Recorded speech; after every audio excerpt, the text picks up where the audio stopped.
This is a Puritan and Reformed audiobook podcast. This is a continuation of the book, The Forgiveness of Sin, or John Owen's exposition of Psalm 130. We are at verse 4. The words explained and the design or scope of the psalmist in them discovered. The state and condition of the soul make an application to God in this psalm as recounted, verse 1.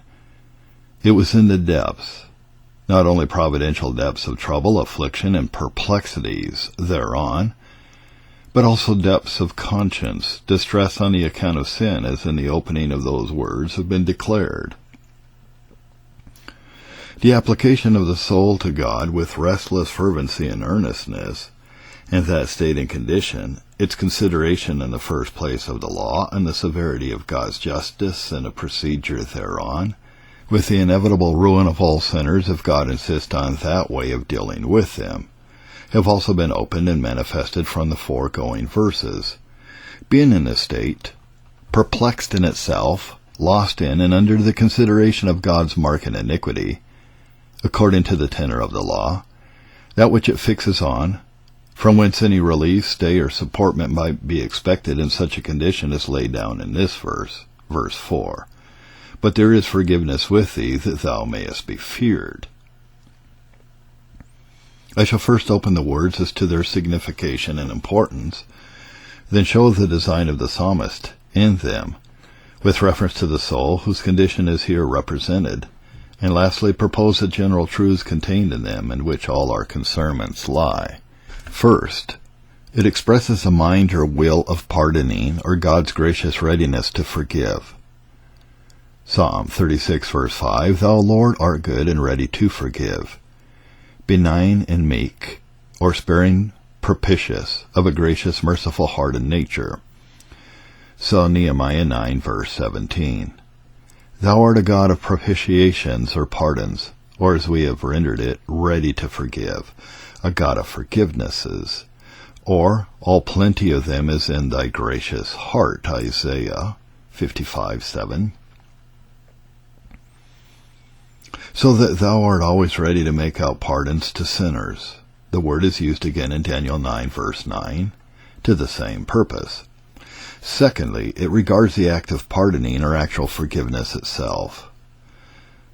Psalm 103, verse 3, Who forgiveth all thine iniquities, actually discharges thee of them, which place the apostle respecting renders in Colossians 2:13, having freely forgiven you, for so much the word imports, all your trespasses. And this is the word that God uses in the covenant, in that great promise of grace and pardon, Jeremiah 31, verse 34. It is warrantable for us, yea, necessary, to take the word in the utmost extent of its signification and use. It is a word of favor and requires an interpretation tending towards the enlargement of it. We see it may be rendered propitiation or grace, or pardon, and may denote the three things. Number 1, the gracious, tender, merciful heart and will of God, who is the God of pardon and forgiveness, are ready to forgive, to give out mercy, to add to pardon. Number 2, a respect to Jesus Christ, the only propitiation for sin, as he is expressly called in Romans 3:25, 1 John 2, verse 2. And this is that which interposes between the gracious heart of God and the actual pardon of sinners. All forgiveness is founded on propitiation. Number 3, it denotes condonation or actual forgiveness itself, as we are made partakers of it, comprising it both actively, as it is an act of grace in God, and passively, as terminated in our souls with the deliverance that attends it. In this sense, as it looks downwards and in its effects respects us, it is of mere grace. As it looks upwards to its causes and respects the Lord Christ, it is from propitiation or atonement. And this is that pardon which is administered in the covenant of grace. Now, as to the place which these words enjoy in the psalm and their relation to the state and condition of the soul here mentioned, this seems to be their importance. O Lord, although this must be granted, that if you should mark iniquities according to the tenor of the law, every man living must perish, and that forever. Yet there is hope for my soul, that even I, who am in the depths of sin entanglements, may find acceptance with you. For while I am putting my mouth in the dust, if so be there may be hope, I find that there is an atonement, a propitiation made for sin, on the account whereof you say you have found a ransom, and will not deal with them that come to you according to the severity and exigence of your justice, but art gracious, loving, tender, ready to forgive and pardon, and you do so accordingly. There is forgiveness with you. The following words, therefore thou shalt be feared, or that thou mayest be feared, though in the original free from all ambiguity, yet are so signally varied by interpreters that it may not be amiss to take notice of it in our passage. The Targum hath it, that thou mayest be seen. This answers not the word, but it does the sense of the place well enough. God in his displeasure is said to hide himself or his face, Isaiah 8:17. The Lord hides his face from the house of Jacob. By forgiveness we obtain again the light of his countenance. This dispels the darkness and clouds that are about him, and gives us a comfortable prospect of his face and favor. There is forgiveness with him that he may be seen. Besides, there is but one letter different in the original words than that which is usually changed for the other. The Septuagint render them for thy name's sake, or thy own sake, that is freely without any respect to anything in us. This also would admit of a fair and sound construction, but that there is more than ordinary evidence of the places being corrupted.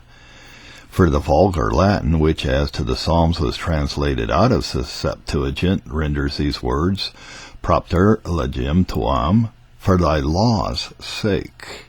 Now, though this has in itself no proper sense, for forgiveness is not bestowed for the law's sake, yet it discovers the original of the whole mistake. The law differs but in one letter from that thou mayest be feared, by a mistake whereof this for thy law's sake crept into the text.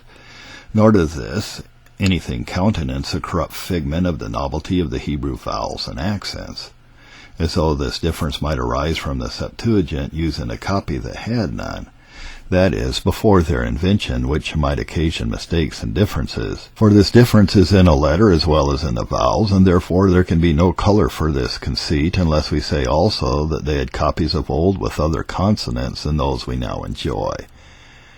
Bellarmine, in his exposition of this place, endeavors to give countenance to the reading of the vulgar Latin, for thy law's sake, affirming that by the law here, not the law of our obedience is intended, but the law or order of God's dealing with us.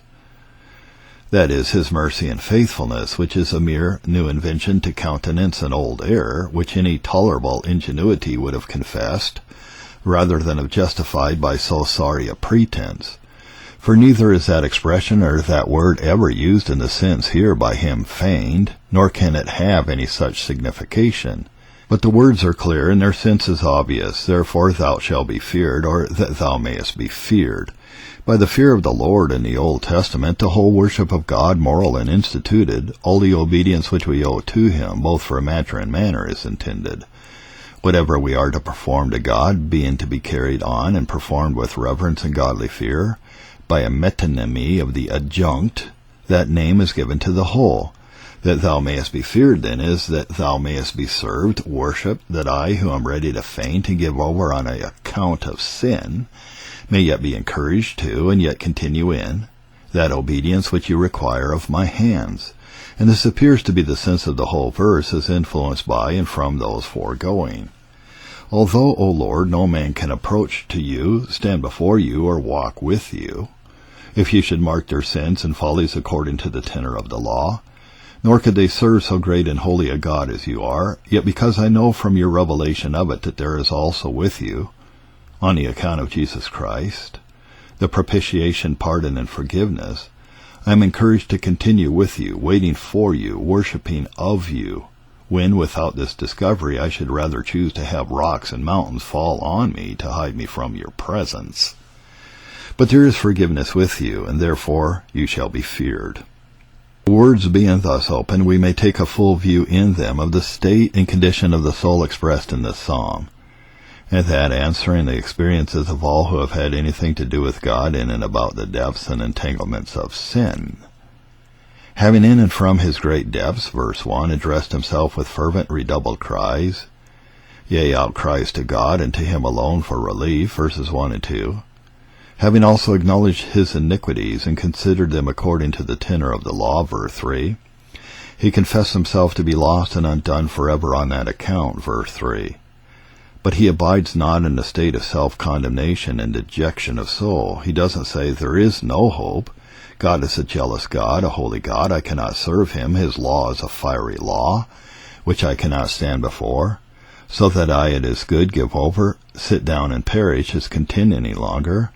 No, but searching by faith into the discovery that God makes of himself in Christ, through the covenant of grace, he finds a stable foundation of encouragement to continue waiting on him, with expectation of mercy and pardon. Propositions or observations from the former exposition of the words. The first proposed to confirmation. No encouragement for any sinner to approach to God without a discovery of forgiveness. From the words unfolded as they are in their contexture in the psalm, the ensuing propositions arise. First, faith's discovery of forgiveness in God, though it have no present sense of its own peculiar interest in it, is a great supportment of a sin-perplexed soul. Secondly, gospel forgiveness, whose discovery is the sole supportment of sin-distressed souls, relates to the gracious heart or goodwill of the Father, the God of forgiveness, the propitiation that is made by the blood of the Son, and free condemnation or pardon according to the tenor of the covenant of grace. Thirdly, faith's discovery of forgiveness in God is the sole bottom of adherence to him, and acceptable worship and reverential obedience. The first of these is that whose confirmation and improvement I principally aim at, and the others only so far as they have coincidence therewith, or may be used in a subserviency to the illustration or demonstration of it. In the handling, then, of this truth, that it may be of the more advantage to them whose good is sought and intended in the proposal and management of it, I shall steer this course and show first that there is not the least encouragement to the soul of a sinner to deal with God without this discovery. Secondly, that this discovery of forgiveness in God is a matter great, holy, and mysterious, and which very few on gospel-abiding grounds attain to. Thirdly, that yet this is a great, sacred, and certain truth that from the manifold evidences of it may be made to appear. Fourthly, that this is a stable supportment to a sin-distressed soul shall be manifested, and a whole applied according to the several concerns of those who shall consider it. First, there is not the least encouragement for the soul of a sinner to entertain any thoughts of approaching to God without this discovery. All the rest of the world is covered with a deluge of wrath. This is the only ark in which the soul may repair and find rest. All without it is darkness, curse, and terror. We have an instance and example of it beyond all exception in Adam, when he knew himself to be a sinner, and it was impossible for him, as we shall show afterward, to make a discovery of any such thing as forgiveness with God. He laid aside all thoughts of treating with him. The best of his foolish contrivance was for an escape, Genesis 3:10. I heard thy voice, he says to God, in the garden, and I was afraid, because I was naked and hid myself. Nothing but, thou shalt die, the death, sounded in his ears. In the morning of that day he was made by the hand of God. A few hours before, he had converse and communion with him, with boldness and peace. Why then does nothing but fear, flying, and hiding possess him? Adam had sinned. The promise was not yet given. No revelation made of forgiveness in God. And what other course than that vain and foolish one to fix upon he knew not. No more can any of his posterity without this revelation. What else any of them has fixed on in his case has been no less foolish than his hiding, and in most more pernicious. When Cain had received his sentence from God, it is said he went out from the presence or face of the Lord, Genesis 4:16.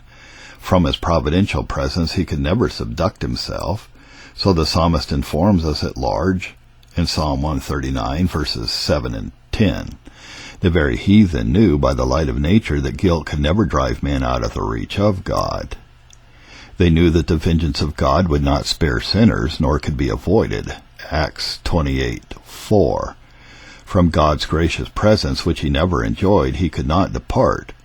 It was in his presence as to his worship and all outward acts of communion that he forsook and departed from. He had no discovery by faith of forgiveness, and therefore resolved to have no more to do with God, nor those who cleave to him, for it respects his course and not any one particular action.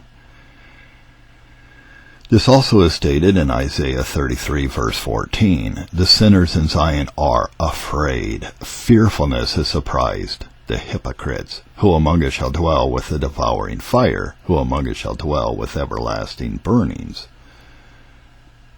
The persons spoken of are sinners, great sinners, and hypocrites. Conviction of sin and the desert of it was fallen upon them. A light to discern forgiveness they had not. They apprehend God as a devouring fire and everlasting burnings only, one that would not spare, but assuredly inflict punishment according to the desert of sin. And thence is their conclusion couched in their interrogation that there can be no intercourse of peace between him and them. There is no abiding, no enduring of his presence. And what condition this consideration brings the souls of sinners to? When conviction grows strong upon them, the Holy Ghost declares in Micah 6:6 and 7, Wherewith shall I come before the Lord and bow myself before the high God? Shall I come before him with burnt offerings, with calves of a year old? Will the Lord be pleased with thousands of rams, or with 10,000s of rivers of oil? Shall I give my firstborn for my transgression, the fruit of my body for the sin of my soul? Since of sin presseth, forgiveness is not discovered. Like the Philistines on Saul, Samuel not come into his direction. And how does a poor creature perplex itself in vain to find out a way of dealing with God? Will a sedulous and diligent observation of his own ordinances and institutions relieve me? Shall I come before him with burnt offerings, with calves of a year old? Alas, you are a sinner, and these sacrifices cannot make you perfect or acquit you. Hebrews 10, verse 1, Shall I do more than ever he required of any of the sons of men? Oh, that I had thousands of rams and 10,000s of rivers of oil to offer to him. Alas, if he had all the bulls and goats in the world, it is not possible that their blood should take away sins. Verse 4. But I have heard of them who have snatched their own children from their mother's breasts and cast them into the fire until they were consumed, so to pacify their consciences and expiate in the guilt of their iniquities. Shall I take this course? Will it relieve me? I am ready to part with my firstborn into the fire, so I may have deliverance from my transgression. Alas, this never came into the heart of God to approve or accept of. And as it was then, whilst that kind of worship was in force, so it is still as to any duties really to be performed or imaginarily. Where there is no discovery of forgiveness, they will yield a soul no relief, no supportment. God is not to be treated upon such terms. The next section is called Greatness and Rareness of the Discovery of Forgiveness in God, the Reasons of it, Testimonies of Conscience and Law against it, and so on. This discovery of forgiveness in God is great, holy, and mysterious, and which very few on gospel grounds attain to. All men indeed say there is forgiveness with God. Most men are persuaded that they think so. Only men in great and desperate extremities like Cain or Francis Spira or Judas seem to call it into question.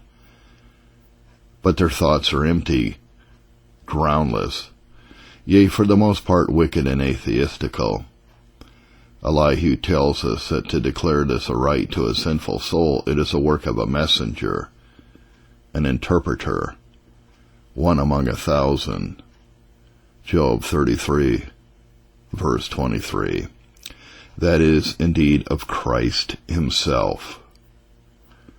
The common thoughts of men about this thing are slight and foolish. As explained by the psalmist in Psalm 50, verse 21, they think that God is altogether such an one as themselves, that indeed he takes little or no care about these things, but passes over them as slightly as they do themselves, that notwithstanding all their pretenses, the most of men never had indeed any real discovery of forgiveness. There is a difference between their vain credulity and a gracious gospel discovery of forgiveness in God. For it must be observed that by this discovery I intend both the revelation of it made by God and our understanding and reception of that revelation to our own advantage.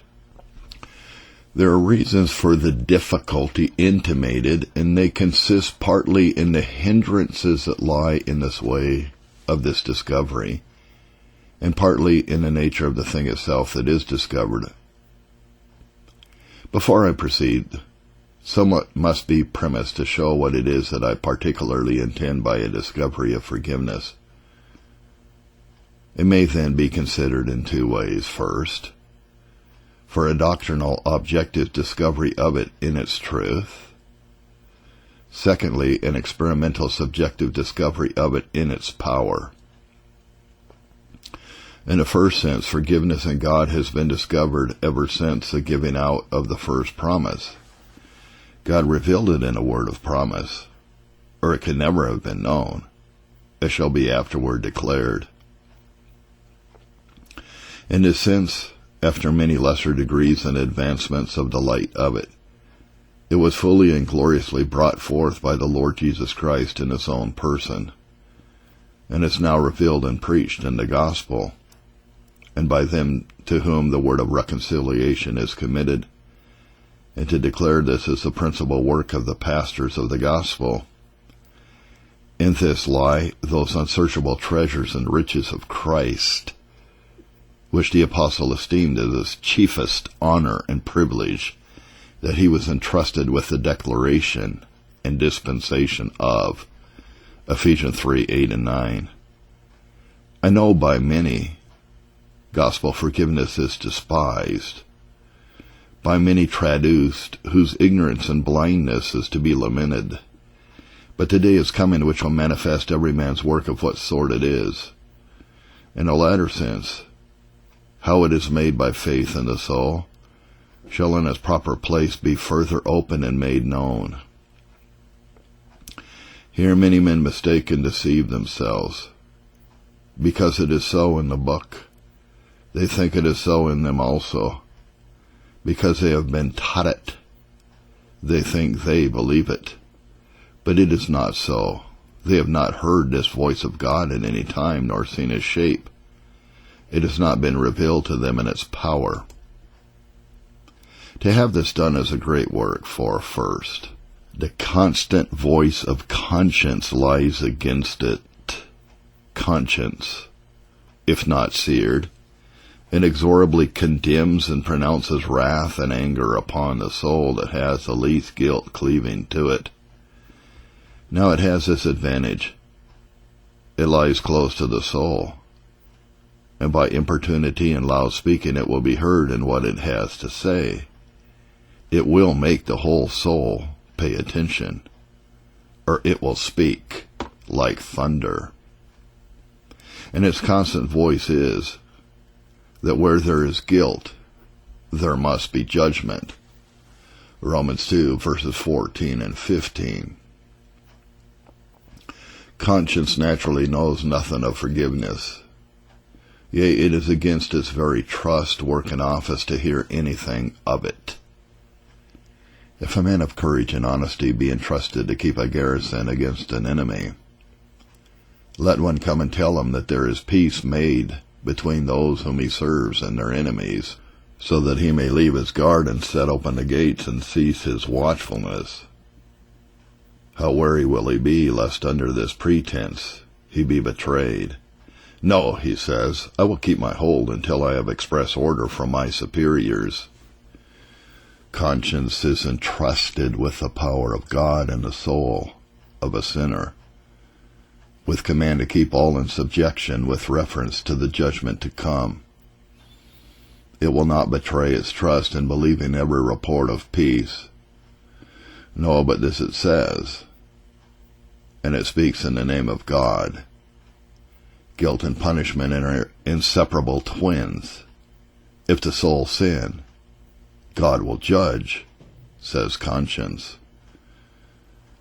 What are you telling me of forgiveness? I know what my commission is, and I will abide by that. You shall not bring in a superior commander, a cross principle, into my trust. For if this be so, it seems I must let go my throne. Another Lord must come in, not knowing as yet how this whole business is compounded in the blood of Christ.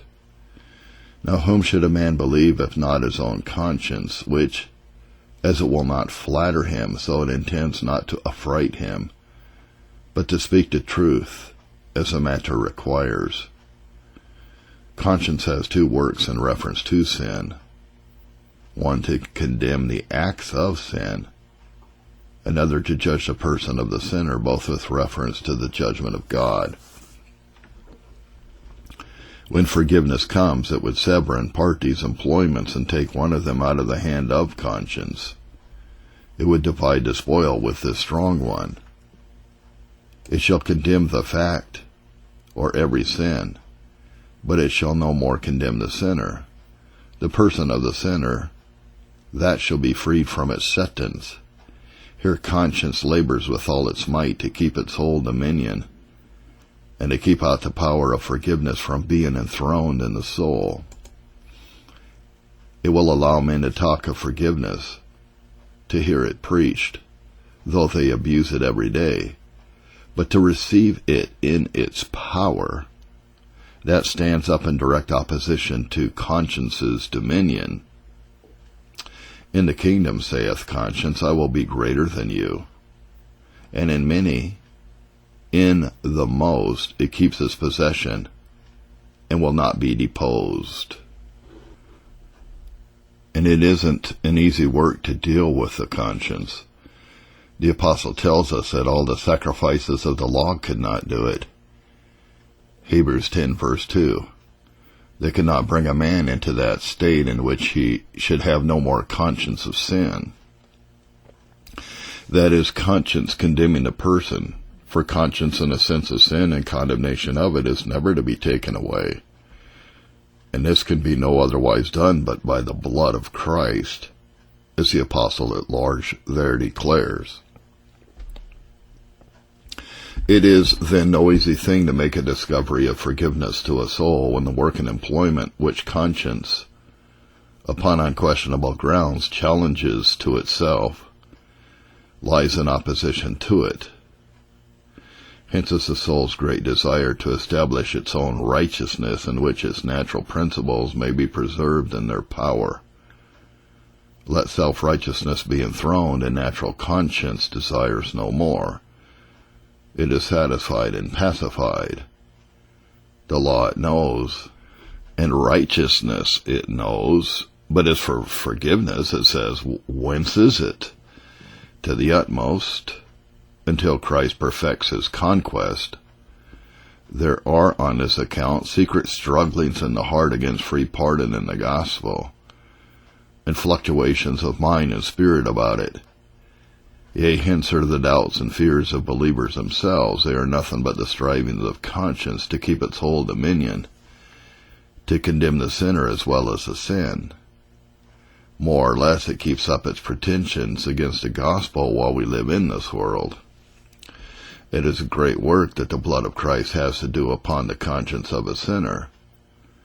For whereas, as it has been declared, it has a power and claims the right to condemn both sin and sinner, the one part of this, its power, is to be cleared, strengthened, made more active, vigorous, and watchful. The other, to be taken quite away.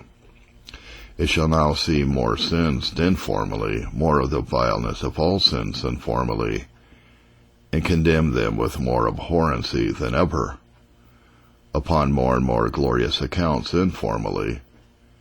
But it is also made to see an interposition between these sins and the person of the sinner who has committed them, which is no small or ordinary work.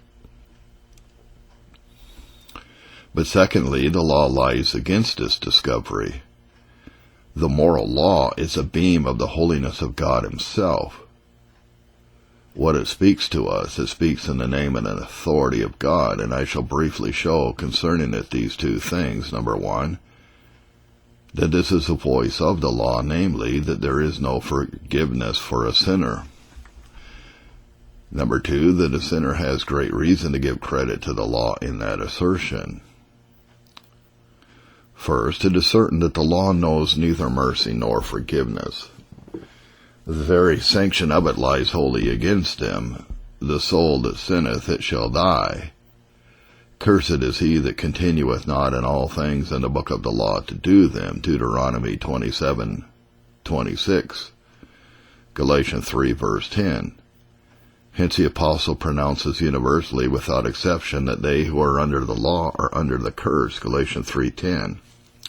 And he says in verse 12, the law is not of faith. There is an inconsistency between the law and believing. They cannot have their abode and power together. Do this and live. Fail to do this, and you die, is the constant immutable voice of the law. This it speaks in general to all, and this in particular to every one. Number two, the sinner seems to have manifold and weighty reasons to attend to the voice of this law, and to acquiesce in its sentence. For first, the law is connatural to him, his domestic, his old acquaintance.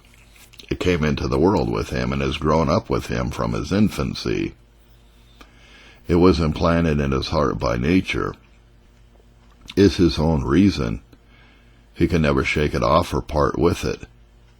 It is his familiar, his friend, that cleaves to him as a flesh to the bone, so that they who have not the law written cannot but show forth the work of the law, Romans 2 verses 14 and 15, and that because the law itself is inbred to them, and all the faculties of the soul are at peace with it, in subjection to it. It is a bond and ligament of their union, harmony, and correspondency among themselves in all their moral actings. It gives life, order, motion to them all. Now the gospel that comes to control the sentence of the law and to relieve the sinner from it is foreign to his nature, a strange thing to him, a thing he has no acquaintance or familiarity with. It has not been bred up with him, nor is there anything in him to side with it, to make a party for it, or to plead in its behalf.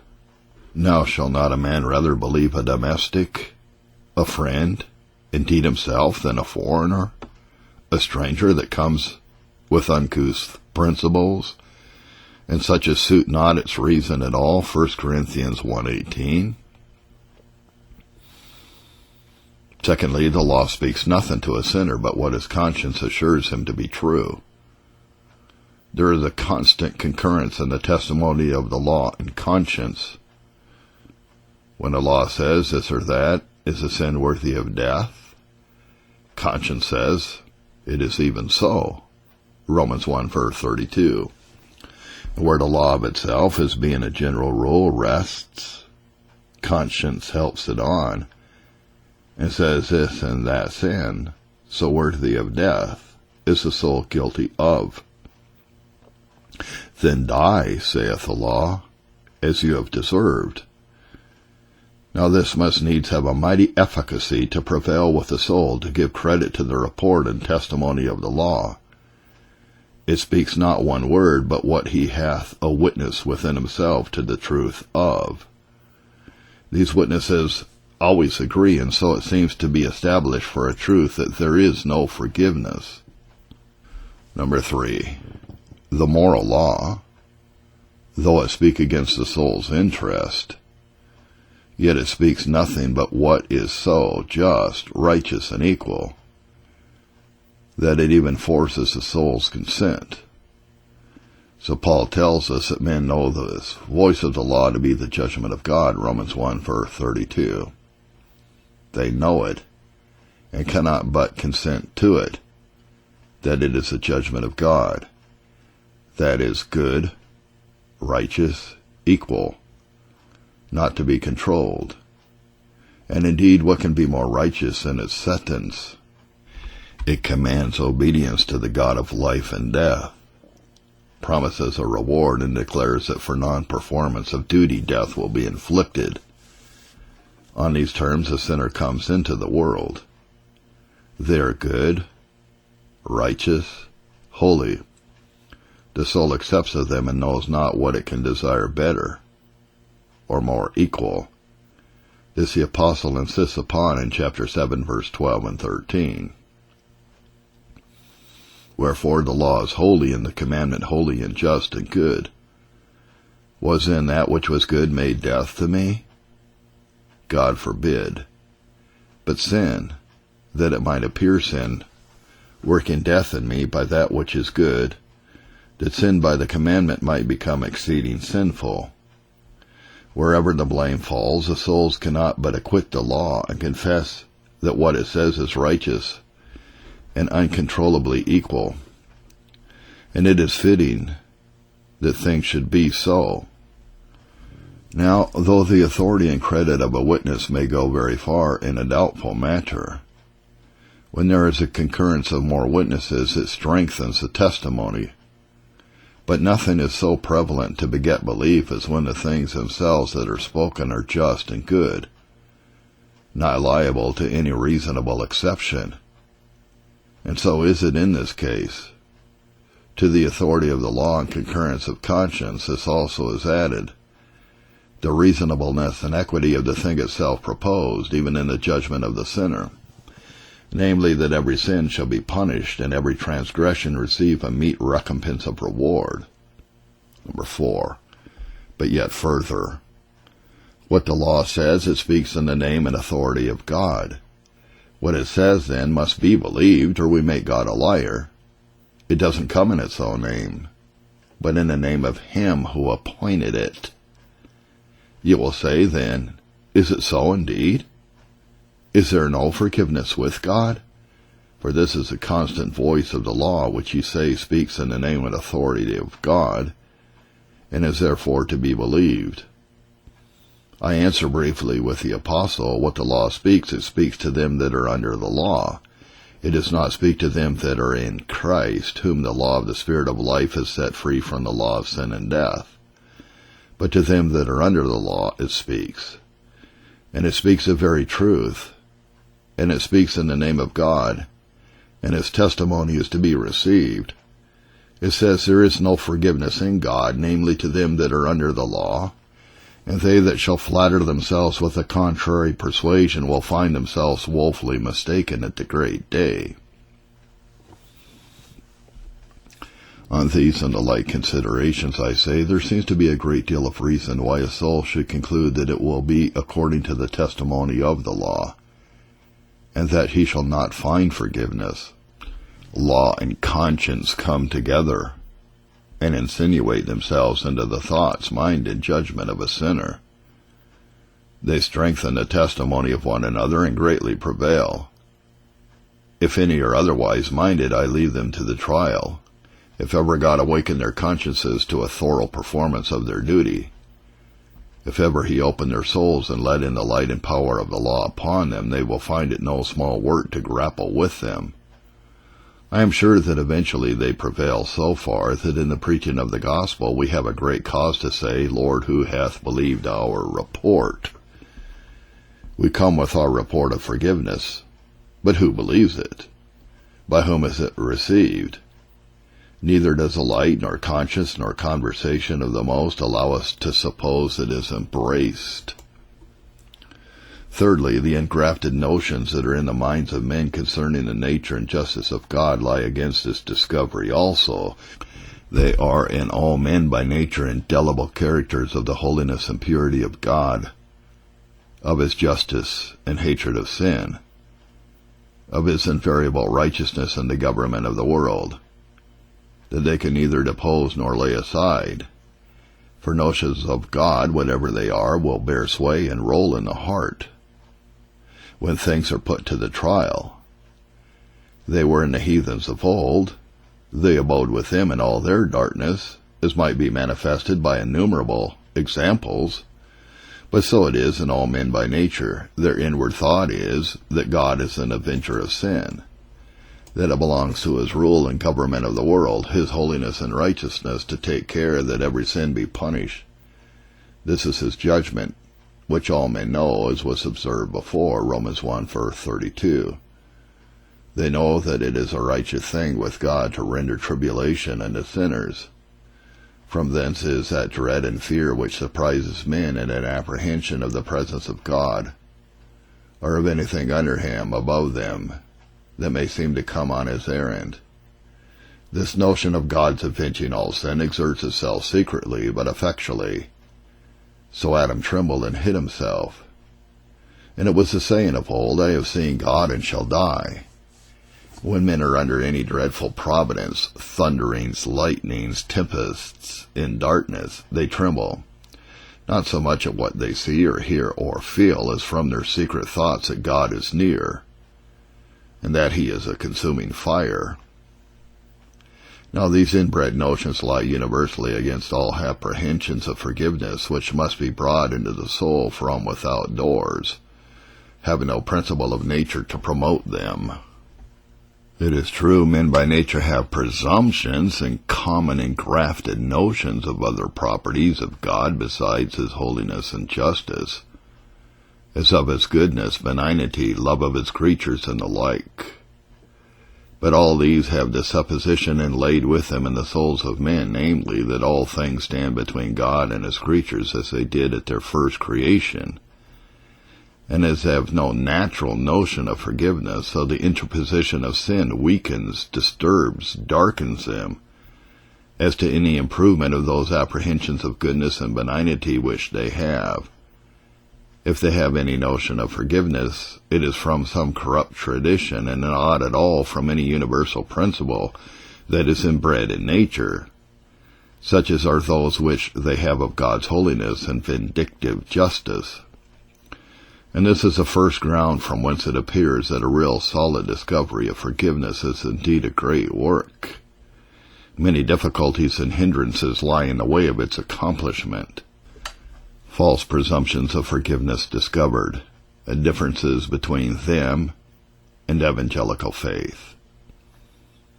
Before I proceed to produce and manage the remaining evidences of this truth, because what has been spoken lies obnoxious and open to an objection, which must needs rise in the minds of many, that it may not thereby be rendered useless to them, I shall remove it out of the way, that we may pass on to what remains.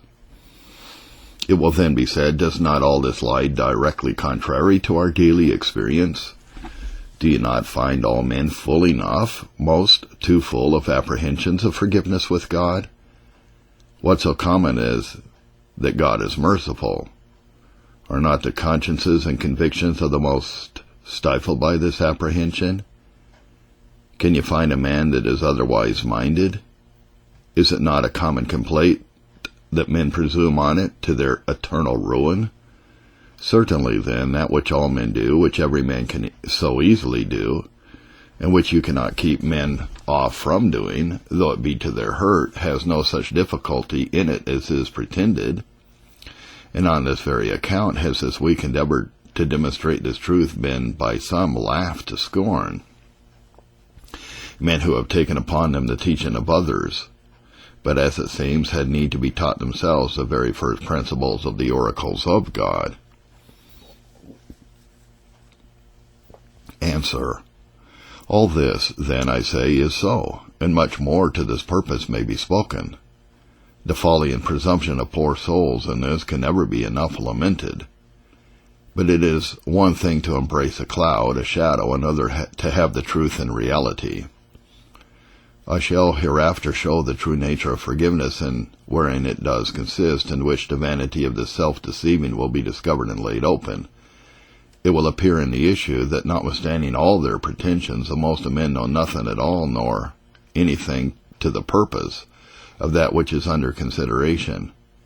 I shall therefore for the present in some few observations show how far this delusion of many differs from a true gospel discovery of forgiveness, such as that we are inquiring after. First, the common notion of forgiveness that men have in the world is twofold. Number one, an atheistical presumption on God that he is not so just and holy, or not just and holy in such a way and manner as he is by some represented, is a ground of their persuasion of forgiveness. Men think that some declarations of God are fitted only to make them mad, that he takes little notice of these things, and that what he does he will easily pass by, as they suppose better becomes him. Come, let us eat and drink, for tomorrow we shall die. This is their inward thought. The Lord will not do good, neither will he do evil, which, says the psalmist, is men thinking that God is such an one as himself, Psalm 50, verse 21. They have no deep, nor serious thoughts of his greatness, holiness, purity, severity, but think that he is like themselves so far as not to be much moved with what they do. What thoughts they have of sin, the same they think God has. If with them a slight ejaculation be enough to expiate sin, that their consciences be no more troubled, they think it is enough with God that it be not punished. The generality of men make light work of sin, and yet in nothing doth it more appear what thoughts they have of God. He that has slight thoughts of sin had never great thoughts of God. Indeed, men's undervaluing of sin arises merely from their contempt of God. All sin's concernments flow from its relation to God, and as men's apprehensions are of God, so will they be of sin, which is in opposition to him.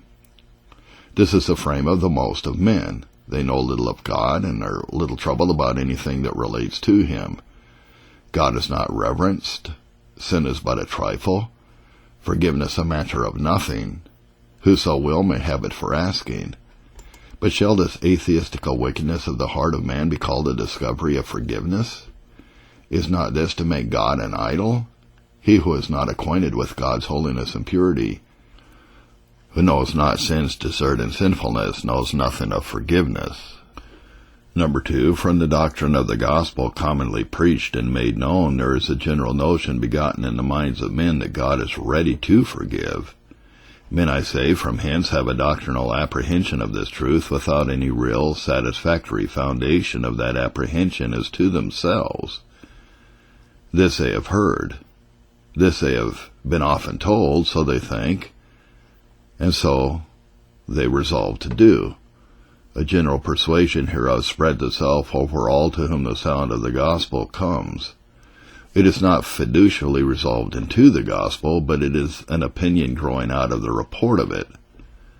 Some relief men find by it in the common course of their conversation, in the duties of worship which they perform, as also in their troubles and distresses, in which internal and of conscience, or external, and of providence, so they resolve to retain it.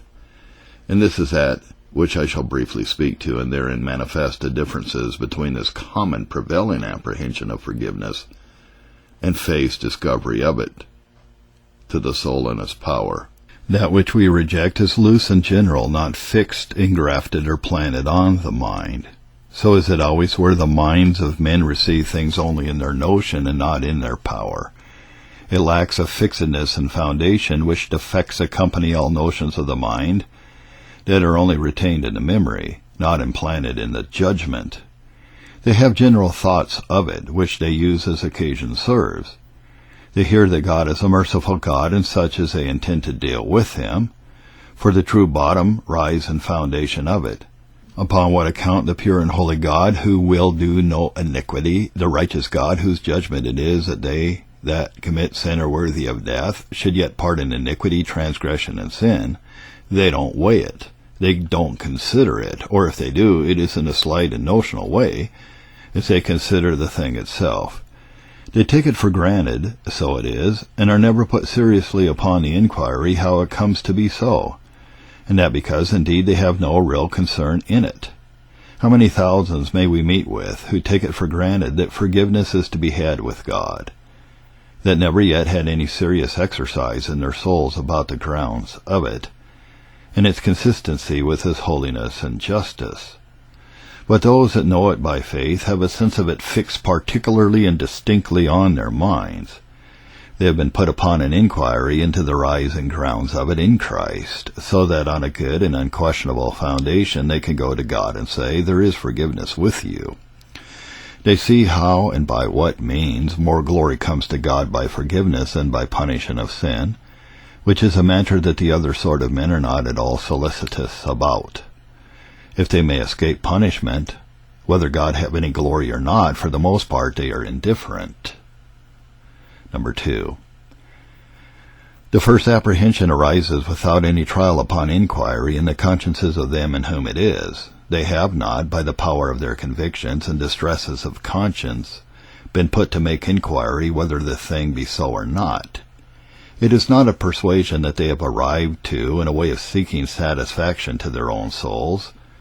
It is not the result of a deep inquiry after peace and rest. It is antecedent to trial and experience, and so is not faith, but opinion.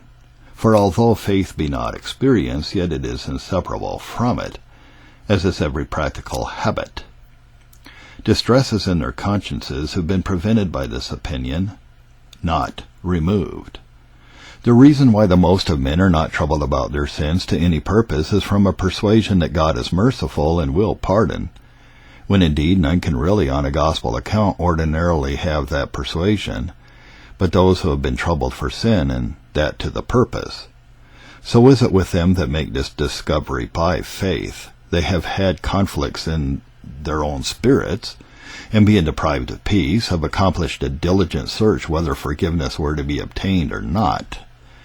The persuasion they have of it, be it more or less, is the issue of a trial they have had in their own souls, of an inquiry how things stood between God and them as to peace and acceptation of their persons.